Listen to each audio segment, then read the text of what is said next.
Hey everybody, this is Rainbow Reviews. Today we're talking about Primal Season 2, Episode 5, Slave of the Scorpion. Now, in my opinion, this is a perfect episode of Primal. I mean, it's so good. We start out with a parallel to the Season 1 finale, and I really enjoyed that. I don't know if it was like they meant to do that, but the parallel was that they started out like fishing, and it was like generally a happier vibe to the start of the episode, and I like that. I think it was a neat little parallel. Now, the plot of this episode is Spear and Fang run into a more advanced human woman. Now, I knew going into this episode that they were going to run into a more advanced human, but I thought it would be more like an enemy, but I guess not. So that was a nice subversion of expectations on my part. And this episode is amazing because it has amazing pacing.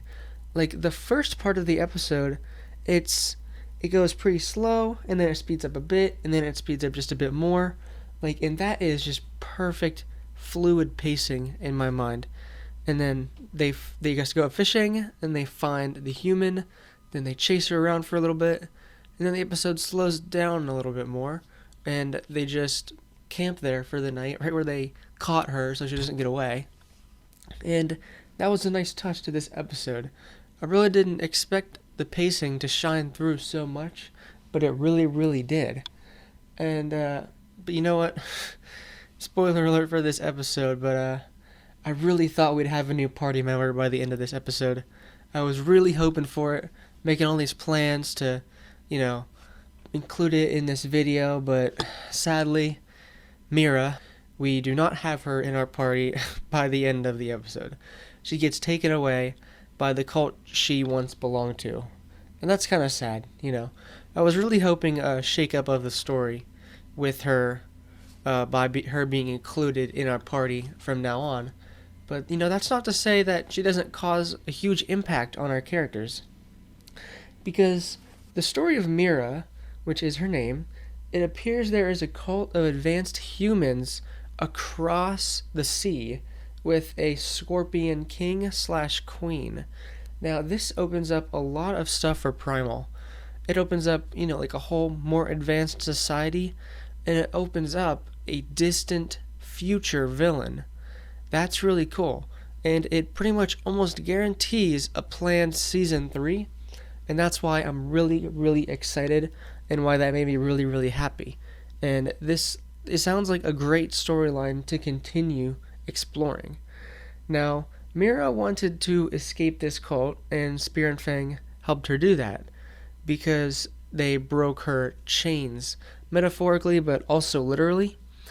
And this episode presented more difficulties with the language barrier. And, I keep saying it, that's what I love about this season of Primal. It's because it's showing us how Spear and Fang and, I guess, Mira, they don't exactly all get along because they don't speak the same language. Spear and Fang have never spoken before, more on that later, but Mira can speak, and she is trying to tell Spear and Fang about where she comes from, what her deal is, but they just don't get it because they don't speak a language. It's not English because that wouldn't make sense, but they don't speak her little caveman talk that she does. Like I said, it's a cliffhanger ending.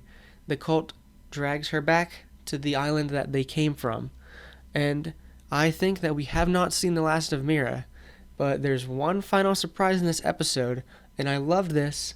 Spear says his first word, really. Oh man, it really is just a perfect episode. I am super duper excited for Season 3.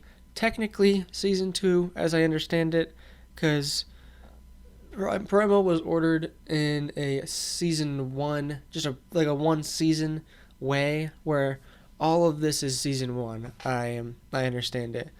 But, yeah, regardless, I am really excited for Primal Season 3, and this was the best episode of Primal yet. 10 out of 10. Thanks for watching.